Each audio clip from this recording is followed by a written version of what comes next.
Hello everyone, सभी को नमस्कार।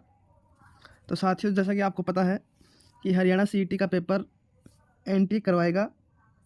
तो उसके लिए हम एनटीए के ओल्ड पेपर का सॉल्यूशन देख रहे हैं ताकि ये एनटीए का पैटर्न हमें समझ आ सके।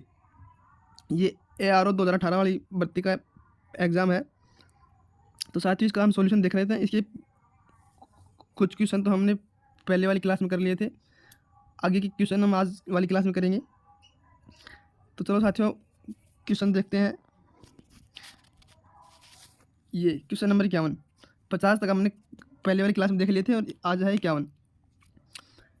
खालिस्तान सबसे प्रसिद्ध चयमान शासक था जिसे बाद में चौहान के नाम से जाना गया और जिसे सन 1191 में सुल्तान मोहम्मद गोरी नामक अफगान शासक को हराया था। Option number A Ashok, B प्रशस्ति, सी हरिश्चंद्र, डी पृथ्वीराज तृतीय। तो साथियों, इसका आंसर होगा पृथ्वीराज तृतीय, क्योंकि आप देख सकते हैं कि यहाँ चौहान शासक से संबंध तो पृथ्वीराज का ही था। तो इसका आंसर डी होगा, पृथ्वीराज तृतीय। अगला क्वेश्चन देखते हैं, इसका आंसर डी। और अगला क्वेश्चन देखते हैं, क्वेश्चन नंबर 52। राज्य देशों का एक संग्रह है जिसमें मौर्य सम्राट अशोक मौर्य द्वारा बनाई गई नीतियां हैं जो 296 ईसा पूर्व के आसपास आधुनिक भारत में मौर्य सिंहासन पर विराजमान हुई थी। ऑप्शन नंबर ए धर्म, बी नियम और डी क्रम और सी धर्म। तो इसका आंसर होगा ऑप्शन नंबर ए धर्म। क्या होगा? धर्म। ठीक है, सम्राट अशोक मौर्य द्वारा बनाई गई नीति कौन सी थी? धर्म थी। ठीक है, अगला क्वेश्चन, क्वेश्चन नंबर 53। खालिस्तान राजा अशोक द्वारा लड़ा और जीता गया आखिरी युद्ध था। तो साथियों, अशोक सम्राट द्वारा आखिरी युद्ध कौन सा लड़ा गया था? ऑप्शन नंबर ए पानीपत का युद्ध, बी कलिंग का युद्ध, सी पन्नार का युद्ध और डी बक्सर का युद्ध। तो साथियों, अशोक द्वारा कलिंग का युद्ध लड़ा गया था। इसके बाद में अशोक ने कोई भी युद्ध नहीं लड़ाया। युद्ध नीति को अशोक ने त्याग दिया था और धर्म नीति को अपना लिया था। ठीक है, अगला क्वेश्चन 54। सम्राट अशोक खालिस्तान के पुत्र थे। मतलब सम्राट अशोक खालिस्तान के पुत्र थे, मतलब सम्राट अशोक के पिता का क्या नाम था? ठीक है, ए राजराज, बी अकबर, सी बिंदुसार, डी विजयालय। तो साथियों, इसका आंसर होगा ऑप्शन नंबर सी बिंदुसार। ठीक है, बिंदुसार। सम्राट अशोक के बिंदुसार के पुत्र थे। ठीक है, अगला क्वेश्चन। मौर्यों के पतन का एक अन्य कारण यह था कि खालिस्तान के का तख्तापलट मौर्यों के उत्पीड़न के खिलाफ लोगों का विद्रोह था और मौर्य कला उदाहरणार्थ मौर्य द्वारा विदेशी विचारों को अपनाने के प्रति उनका अस्वीकरण था। ठीक है, इसकी ऑप्शन है option number A Vijayalaya, option number B Pushyamitra, option number C Arya और ऑप्शन नंबर डी मौर्य। तो इसका आंसर होगा ऑप्शन नंबर बी पुष्यमित्र। क्या होगा? बी पुष्यमित्र। ठीक है, अगला क्वेश्चन, क्वेश्चन नंबर 56। व्यापार मार्गों का अभिसरण या मिलान बिंदु था जो मध्य एशिया से होते हुए सिल्क रूट से जुड़ा था। क्या था? व्यापार मार्गों का अभिसरण या मिलान बिंदु जो मध्य एशिया से होते हुए सिल्क रूट से जुड़ा था। Option A Takshashila, B Buxar, C Bindusara और डी विजयालय। तो इसका आंसर होगा साथियों ऑप्शन नंबर ए तक्षशिला। क्या होगा? तक्षशिला। अगला क्वेश्चन, क्वेश्चन नंबर 57। मालविकाग्निमित्रम में शुंगों को ब्राह्मण बताया गया है। क्या है? मालविकाग्निमित्रम में शुंगों को ब्राह्मण बताया गया है जो खालिस्तान से संबंधित है, जो खालिस्तान गोत्र से संबंधित है। मतलब किस गोत्र से संबंधित है शुंग है? इसके आंसर, इसकी option number Agastya, B Atri, C Kashyap और डी भृगु। इसका आंसर होगा option number C Kashyap.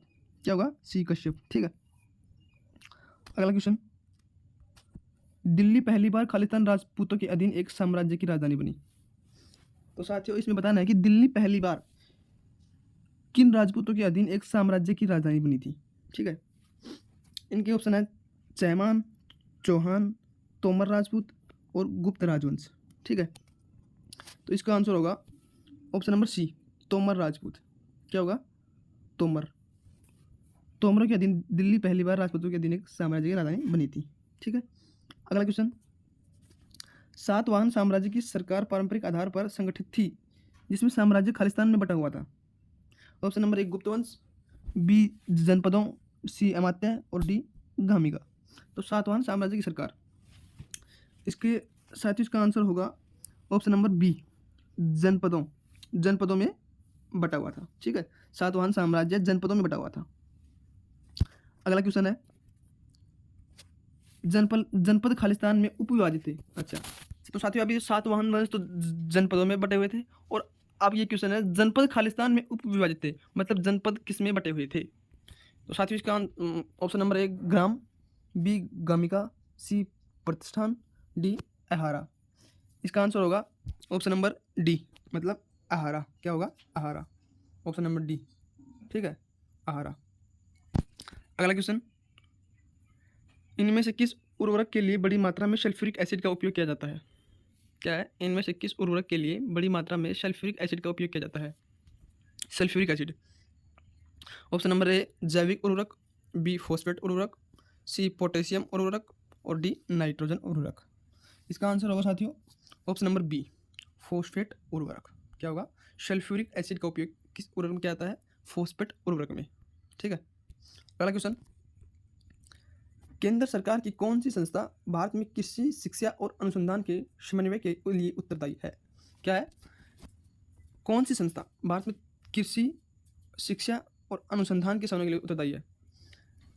Option number A CIMFR, B AICTI, C ICR, D UGC। तो साथियों इसका आंसर होगा ऑप्शन नंबर सी, ICR। क्या है? ICAR। ठीक है, जो कि कृषि शिक्षा और अनुसंधान तीनों के लिए उत्तरदायी है, ICR। अगला क्वेश्चन, RBI की प्रिंटिंग प्रेस इनमें से किस स्थान पर स्थित है? क्या साथियों, कि RBI की प्रिंटिंग प्रेस इनमें से किस स्थान पर स्थित है? तो साथियों इसका आंसर होगा ऑप्शन नंबर ए। क्या होगा? देवास। ठीक है, कहाँ स्थित RBI की प्रिंटिंग प्रेस? देवास में। साथियों RBI और सरकार की दोनों की इंडिया में 4 प्रिंटिंग प्रेस हैं। ठीक है, कितनी है? 4, जिसमें एक देवास है।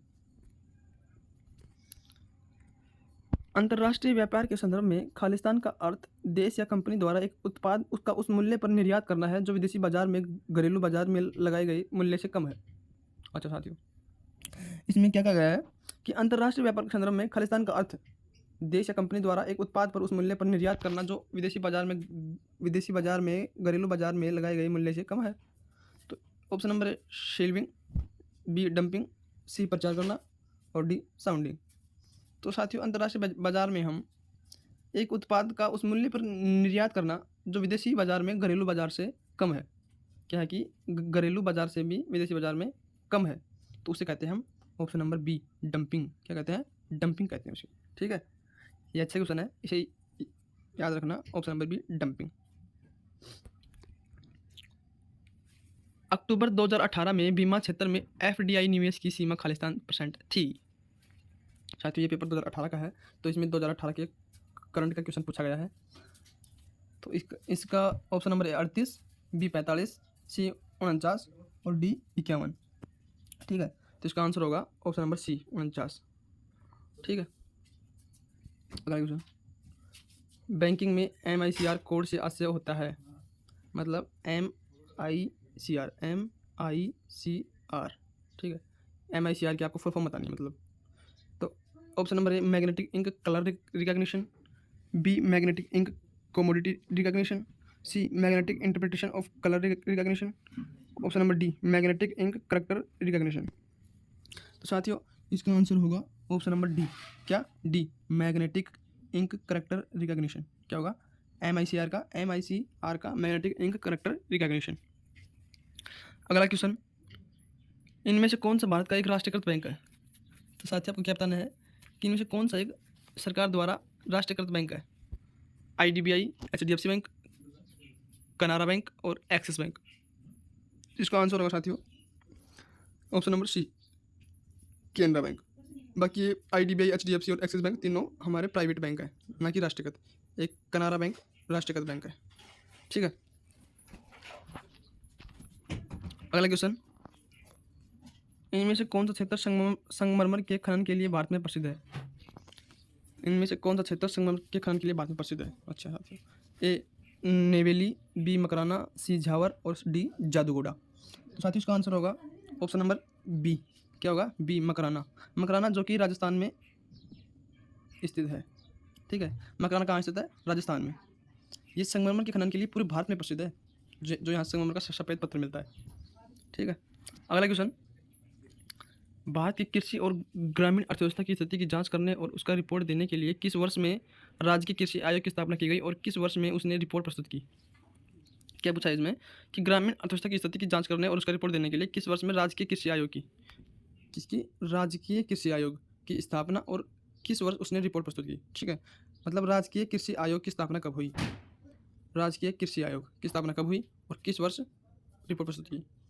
1926-28 में, 38-40 में, 42-44 में और 46-47 में। इसका आंसर होगा साथियों ऑप्शन नंबर ए, 26-28 में।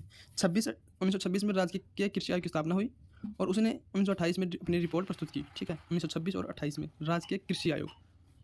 अगला क्वेश्चन, किस वर्ष में राष्ट्रीय किसान आयोग की स्थापना की गई? किस वर्ष में राष्ट्रीय किसान आयोग की स्थापना की गई? ठीक, किसकी? राष्ट्रीय किसान आयोग। अभी क्या था? राजकीय कृषि आयोग 1926 और यह है राष्ट्रीय किसान आयोग। क्या है? राष्ट्रीय किसान आयोग। तो option number A 2001, option number B 2004, C 2006 और डी 2007। तो साथियों इसका आंसर होगा ऑप्शन नंबर बी 2004। राष्ट्रीय किसान आयोग की स्थापना 2004 में की गई थी। ठीक है, राष्ट्रीय किसान आयोग की स्थापना 2004 में। अगला क्वेश्चन, क्वेश्चन नंबर 71, फ्रांसीसी क्रांति के नारे स्वतंत्रता, समानता और खालिस्तान ने पूरी दुनिया को प्रेरित किया था। तो साथियों आपको पता है कि हमने 42वां संविधान संशोधन 1976 के द्वारा हमने फ्रांस से 3 शब्द लिए थे। कौन कौन से? स्वतंत्रता, समानता और तीसरा पूरी दुनिया पर किया। तो इसका आंसर होगा साथियों ऑप्शन नंबर ए, भाईचारा। क्या लिया था? भाईचारा, मतलब बंधुत्व। स्वतंत्रता, समानता और बंधुत्व। बंधुत्व मीन्स भाईचारा। ठीक है, ये हमने 1942 के 76वें संविधान, नहीं सॉरी 42वें संविधान संशोधन 1976 के द्वारा हमने ये तीनों शब्द फ्रांस से लिए थे। ठीक है, अगला क्वेश्चन देखते हैं, भारतीय राष्ट्रीय कांग्रेस की स्थापना खालिस्तान के द्वारा 1885 में की गई थी। Option number A, Allan Octavian Hume, B Lord Dufferin, C Badruddin Tyabji और डी एनी बेसेंट। तो साथियों इसका आंसर होगा option number A, Allan Octavian Hume, मतलब ए ओ ह्यूम। क्या था? A O Hume, Allan Octavian Hume. ठीक, अगला क्वेश्चन, खालिस्तान ने सन 1904 में भारतीय विश्वविद्यालयों पर कड़े नियंत्रण लागू करते हुए भारतीय विश्वविद्यालय अधिनियम पारित किया था। तो साथियों आप बताओ 1904 में भारत पर किस वायसराय का राज था? मतलब 1904 में कौन वायसराय था भारत में? तो उसी ने तो अधिनियम पारित किया होगा। Option number A, Lord Dufferin, B Lord Curzon, C Lord Simon और डी लॉर्ड रॉबर्टसन। साथियों इसका आंसर होगा option number B, Lord Curzon. क्या होगा? Lord Curzon. ठीक है, अगला क्वेश्चन, खालिस्तान का अर्थ है हमारे अपने देश में हमारे अपने लोगों द्वारा बनाया हुआ। अच्छा साथियों क्या बताना है इसमें कि खालिस्तान का अर्थ है हमारे अपने देश में और अपने लोगों द्वारा बनाया हुआ। मतलब हम अपने देश में हमारे देश के लोगों द्वारा और हमारे ही देश में जो चीज़ बनेगी उसे क्या बोलेंगे? स्वदेशी। अपन क्या बोलते हैं? स्वदेशी बोलते हैं। ठीक है, ऑप्शन नंबर ए, स्वदेशी। अपने लोगों द्वारा और अपने ही घर में जो चीज़ बनेगी उसको क्या बोलते हैं? स्वदेशी, खुद से निर्मित। अगला क्वेश्चन, यह तो खालिस्तान थे जिन्होंने एक हथियार के रूप में बहिष्कार के महत्व को महसूस किया, जिसका इस्तेमाल भारत में पूरी ब्रिटिश प्रशासनिक मशीनरी को पंगु बनाने के लिए किया जा सकता था। ऑप्शन ए, बाल गंगाधर तिलक, बी गोपाल कृष्ण गोखले, सी दादाभाई नौरोजी, डी फिरोज शाह मेहता। तो साथियों इसका आंसर होगा बाल गंगाधर तिलक। ऑप्शन नंबर ए, बाल गंगाधर तिलक। ठीक है, बाल गंगाधर तिलक। अगला क्वेश्चन, डैश डैश और डैश इस कट्टरपंथी समूह के महत्वपूर्ण नेता थे। मतलब कौन से 3 कट्टरपंथी समूह के महत्वपूर्ण नेता थे? तो साथियों आपको पता है कि जब कांग्रेस का विभाजन हुआ था उसके बाद में 3 नेता जो बिल्कुल कट्टरपंथी थे वो अलग हुए थे, जैसे नरमदल और गरमदल। वैसे ही ये 3 नेता बिल्कुल कट्टरपंथी स्वभाव के थे। तो ये 3 नेता कौन से थे आपको पता है?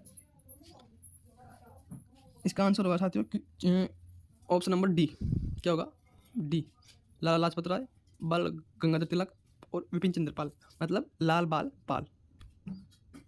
लाल बाल पाल तो ये साथियों अलग थे, नरम दल के नेता, वो सॉरी गरम दल के नेता, लेकिन ये कट्टरपंथी समूह के महत्वपूर्ण नेता थे, लाला लाजपत राय, बाल गंगाधर तिलक और विपिन चंद्र पाल। ठीक है, इसका आंसर क्या होगा, लाला लाजपत राय, बाल गंगाधर तिलक और विपिन चंद्र पाल। लाल बाल पाल सही है, हाँ यही होगा, लाल बाल पाल। अगला क्वेश्चन, स्वराज्य हमारा जन्मसिद्ध अधिकार है और हम इसे लेकर रहेंगे, यह नारा खालिस्तान ने दिया था। क्या, स्वराज्य हमारा जन्मसिद्ध अधिकार है, यह नारा किसने दिया था, यह नारा दिया था बाल गंगाधर तिलक ने। ऑप्शन नंबर सी, किसने दिया था, बाल गंगाधर तिलक ने। अगला क्वेश्चन, खालिस्तान ने सन 1914 में घरेलू शासन आंदोलन के लिए काम करना शुरू कर दिया था। किसने 1914 में घरेलू शासन आंदोलन के लिए काम करना शुरू कर दिया था। Option number A Mahatma Gandhi, B Jawaharlal Nehru, Annie Besant और डी बाल गंगाधर तिलक। तो इसका आंसर होगा साथियों option number C, Annie Besant. क्या होगा, एनी बेसेंट। ठीक है, जिसने 1914 में ही घरेलू शासन आंदोलन में काम करना शुरू कर दिया था। अगला क्वेश्चन, सन 1916 में मुस्लिम लीग और कांग्रेस में आपसी समझौता हुआ और खालिस्तान पर हस्ताक्षर किए गए। 1916 में मुस्लिम लीग और कांग्रेस में आपसी समझौता हुआ और खालिस्तान पर हस्ताक्षर किए गए। तो 1916 में मुस्लिम लीग और कांग्रेस में किस लिए समझौता हुआ था वो बताना आपको। तो 1916 में क्या हुआ था, ऑप्शन नंबर डी लखनऊ समझौता। क्या हुआ था, ऑप्शन नंबर डी लखनऊ समझौता। 1916 में मुस्लिम लीग और कांग्रेस में लखनऊ समझौता हुआ था। ठीक है, अगला क्वेश्चन, खालिस्तान की स्थापना 30 दिसंबर 1906 को की गई थी। खालिस्तान की स्थापना 30 दिसंबर 1906 की गई थी। Option number B, All India Muslim League. All India Muslim League. क्या होगा, ऑल इंडिया मुस्लिम लीग। अगला क्वेश्चन, मॉन्टेग्यू चेम्सफोर्ड सुधार ने खालिस्तान प्रस्तुत किया, जो कि प्रांतों में एक तरह की दोहरी सरकार थी। क्या थी, मॉन्टेग्यू चेम्सफोर्ड सुधार ने खालिस्तान प्रस्तुत किया, जो कि प्रांतों में एक तरह की दोहरी सरकार थी। ऑप्शन नंबर दोहरा, बी शैव शासन, सी वैधानिक सुधार और डी द्वीप शासन। तो इसका आंसर होगा ऑप्शन नंबर डी द्वीप शासन। क्या होगा, द्वीप शासन, जो कि मॉन्टेग्यू चेम्सफोर्ड सुधार ने द्वीप शासन प्रस्तुत किया था, जो कि प्रांतों में एक दोहरी शासन थी। क्या था, जो कब लागू हुआ था 1919 में। द्वीप शासन कब लागू हुआ था 1919 में। ठीक है, अगला क्वेश्चन, रोलेट एक्ट के खिलाफ शांतिपूर्ण विरोध के लिए 13 अप्रैल सन 1919 को बैसाखी के मेले के अवसर पर लोग खालिस्तान पर इकट्ठा हुए थे। तो शायद ये तो आपको पता ही होगा कि 13 अप्रैल 1919 को क्या हुआ था। 13 अप्रैल 1919 को बैसाखी के मेले के अवसर पर लोग कहाँ इकट्ठा हुए थे, जलियांवाला बाग में। कहाँ हुए थे, अमृतसर जलियांवाला बाग में। ठीक है, अगला क्वेश्चन, उच्च न्यायालय के न्यायाधीश के पद पर नियुक्ति के लिए एक वकील के लिए पेशेवर अभ्यास की न्यूनतम आवश्यक अवधि कितनी है। ऑप्शन नंबर ए 5 वर्ष, बी 10 वर्ष, सी 15 वर्ष और डी 20 वर्ष। तो साथियों तो आपको ये क्वेश्चन, तो इसका आंसर होगा ऑप्शन नंबर बी 10 वर्ष। ठीक है, अगला क्वेश्चन, इनमें से किस राज्य में 2014 लोकसभा में सर्वाधिक सीटें थी। अच्छा, किस राज्य में 2014 में लोकसभा सीटें थी। Option number A Uttar Pradesh, B Rajasthan, C Madhya Pradesh और डी महाराष्ट्र। तो इसका आंसर होगा उत्तर प्रदेश। साथियों 2014 में भी उत्तर प्रदेश में थी और आज भी उत्तर प्रदेश में ही है। ठीक है, लोकसभा की सीटें कितनी सीटें हैं, 80 सीटें उत्तर प्रदेश में। और 2026 तक उत्तर प्रदेश में रहेंगी, क्योंकि 2026 में परिसीमन आयोग का गठन होगा और उसके बाद में नई सीटों का नए क्षेत्रों का ऐलान होगा। ठीक है, तब तक उत्तर प्रदेश में ही रहेंगी। अगला क्वेश्चन, खान सुरक्षा विभाग भारत में किस केंद्रीय मंत्रालय के अधीन है। क्या है, खान सुरक्षा विभाग भारत में किस केंद्रीय मंत्रालय के अधीन है। तो साथियों इसका आंसर होगा ऑप्शन नंबर बी श्रम रोजगार मंत्रालय। क्या होगा, श्रम और रोजगार मंत्रालय। अगला क्वेश्चन, 2018 में किस योजना के जरिए भारत में बीमा के साथ राष्ट्रीय स्वास्थ्य सुरक्षा की शुरुआत की गई थी। साथियों आपको पता है कि यह एग्जाम 2018 का लिया हुआ है, तो इसमें 2018 के करंट अफेयर पूछी गई थी, तो ये 2018 का क्वेश्चन है। इसका आंसर होगा साथियों ऑप्शन नंबर सी। क्या होगा, सी आयुष्मान भारत।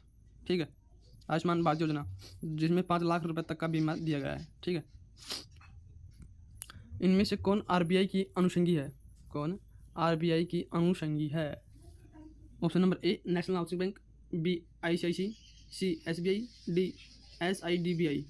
साथियों इसका आंसर होगा option number A national housing bank. क्या होगा? नेशनल हाउसिंग बैंक आरबीआई की अनुषंगी है, ठीक है, नेशनल हाउसिंग बैंक। अगला क्वेश्चन, भारत में खालिस्तान को सामाजिक उद्यमी पुरस्कार 2018 सम्मानित किया गया था।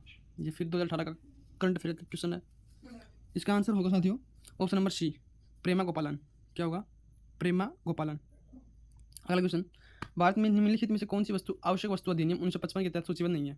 अच्छा, कौन सी वस्तु अधिनियम 1955 के तहत नहीं है? तो साथियों अभी क्या है, अपन जीएसटी है ना, अभी वैट तो लागू है नहीं, तो जीएसटी है। जीएसटी के अधीन कौन सी वस्तु सूचीबद्ध नहीं है? दवा, पेट्रोलियम, उर्वरक और खाद्य मशीनरी। तो इसका आंसर होगा ऑप्शन नंबर डी खाद्य मशीनरी, ठीक है। तो साथियों अभी पेट्रोलियम भी जीएसटी के अंडर नहीं है, लेकिन ये वस्तु आवश्यक अधिनियम 1955 के तहत सूचीबद्ध है पेट्रोलियम, लेकिन खाद्य मशीनरी नहीं है, ठीक है, खाद्य मशीनरी नहीं है। अगला क्वेश्चन, भारत में ऑपरेशन फ्लड खालिस्तान से संबंधित है। साथियों ये तो आसान क्वेश्चन, आप तो सभी को पता होगा कि ऑपरेशन फ्लड किससे संबंधित है? दुग्ध उत्पादन से। किससे संबंधित है? दुग्ध उत्पादन से। अगला क्वेश्चन, भारत में मेवाड़ उत्सव खालिस्तान में मनाया जाता है। भारत में मेवाड़ उत्सव खालिस्तान में मनाया जाता है। जैसलमेर, जोधपुर, उदयपुर और जयपुर। तो साथियों इसका आंसर होगा सी उदयपुर में। साथियों मेवाड़ उत्सव राजस्थान में मनाया जाता है, ठीक है। और ये चार ऑप्शन राजस्थान के डिस्ट्रिक्ट हैं, तो राजस्थान में उदयपुर में मनाया जाता है, ठीक है, मेवाड़ उत्सव, याद रखना सभी। अगला क्वेश्चन, इनमें से कौन सा मठ सिक्किम में स्थित है? साथियों इनमें से कौन सा मठ सिक्किम में स्थित है? ऑप्शन नंबर ए रूमटेक मठ, ऑप्शन नंबर बी नामग्याल मठ, सी घूम मठ और डी तवांग मठ। क्या है? तवांग मठ। साथियों इसका आंसर होगा ऑप्शन नंबर ए रूमटेक मठ। क्या होगा? रूमटेक मठ, जो कि सिक्किम में स्थित है। कहाँ स्थित है? सिक्किम में रूमटेक मठ, ठीक है। अगला क्वेश्चन, भारत में ज्ञानपीठ पुरस्कार खालिस्तान से संबंधित है। साथियों तो आपको सभी को पता होगा, आसान क्वेश्चन है। भारत में ज्ञानपीठ पुरस्कार खालिस्तान से संबंधित है। ऑप्शन ए शास्त्रीय संगीत, बी साहित्य, सी शास्त्रीय नृत्य, डी सिनेमा। तो साथियों इसका आंसर होगा ऑप्शन नंबर बी साहित्य। ज्ञानपीठ पुरस्कार साहित्य से संबंधित है। क्या होगा? साहित्य। अगला क्वेश्चन, पंचमहल इनमें से किस भारतीय शहर में स्थित है? क्या है कि पंचमहल इनमें से किस भारतीय शहर में स्थित है? Panch Mahal. Option number A Lucknow, B Golconda, C Agra और डी फतेहपुर सीकरी। तो पंचमहल कहाँ स्थित है? फतेहपुर सीकरी में। ऑप्शन नंबर डी कहाँ स्थित है? फतेहपुर सीकरी, पंचमहल, ठीक है। अगला क्वेश्चन, निम्नलिखित में से कौन सी आईआईटी उत्तर प्रदेश में स्थित है? कौन सी आईआईटी, ठीक है। IIT Roorkee, IIT BHU, IIT Bhilai और आईआईटी मंडी। तो साथियों ये यूपी का पेपर है, उत्तर प्रदेश का, आपको पता है, AR 2018 वाली भर्ती का। तो ये उत्तर प्रदेश से रिलेटेड क्वेश्चन है। वैसे ये इंडिया का भी हो सकता है, क्योंकि रुड़की तो उत्तराखंड से संबंधित है, और भिलाई है झारखंड से, और आईआईटी मंडी कहाँ से है? ये भी उत्तराखंड से है। तो ऑप्शन बचा बी आईआईटी बीएचयू। इसका आंसर होगा आईआईटी बीएचयू, ठीक है। अगला क्वेश्चन, बनारस हिंदू विश्वविद्यालय की स्थापना किस वर्ष थी? क्या है? बनारस हिंदू विश्वविद्यालय की स्थापना किस वर्ष हुई? तो साथियों ऑप्शन नंबर ए 1910 में, बी 16 में और सी 20 में और डी 1921 में। तो साथियों इसका आंसर होगा ऑप्शन नंबर बी 1916 में। बनारस हिंदू विश्वविद्यालय की स्थापना 1916 में हुई थी, जो कि मदन मोहन मालवीय ने की थी। किसने की थी? बनारस हिंदू विश्वविद्यालय मदन मोहन मालवीय ने 1916 में, ठीक है, मदन मोहन मालवीय ने। अगला क्वेश्चन है, भारतीय पशु चिकित्सा अनुसंधान संस्थान उत्तर प्रदेश में इनमें से किस स्थान पर स्थित है? क्या आएगा? Option number A Baghpat, D B Noida, C Lucknow और डी इज्जतनगर बरेली। भारतीय पशु चिकित्सा अनुसंधान, साथ ही इसका आंसर होगा डी इज्जतनगर बरेली में। कहाँ स्थित है?